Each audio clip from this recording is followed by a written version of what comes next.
Doctors for Bill Clinton say the former president is back on his feet after having emergency heart surgery on Thursday. Clinton suffered chest pains and was taken to a New York hospital where he had 2 stents put in to a clogged heart artery. And joining us now to talk more about the procedure is Dr. Keith Churchwell, Executive Director of the Vanderbilt University Heart and Vascular Institute. Dr. Churchwell, good morning.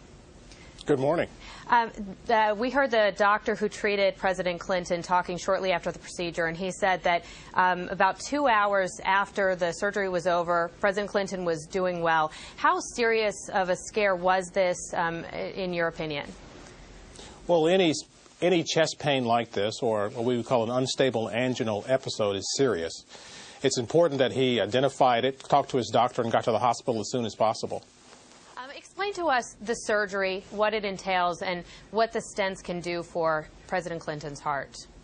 The surgery is what's called a percutaneous procedure, where we place a catheter through the skin, usually from the femoral artery in the right leg, bring it up to the heart, and we identify and engage the arteries that feed the heart muscle.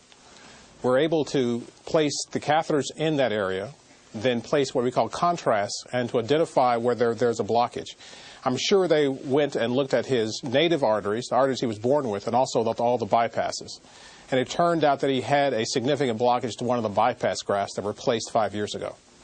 At that particular point, identifying the blockage, they were able to place what we call a stent, or 2 stents, where the blockage was, to open up the blockage to restore normal blood flow.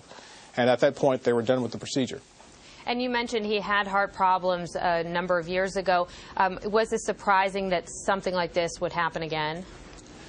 Well, we have to remember any procedure that we do regarding bypass surgery or the angioplasty, it's only really a temporary procedure. We're taking care of the blockage at that particular point. Those blockages may recur.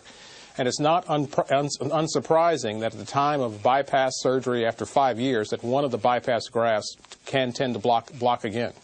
How important is a change in diet and exercise? Because we've seen President Clinton, he looks great over, since the last surgery. He's kept thin and kept fit. How much will that impact his health going forward?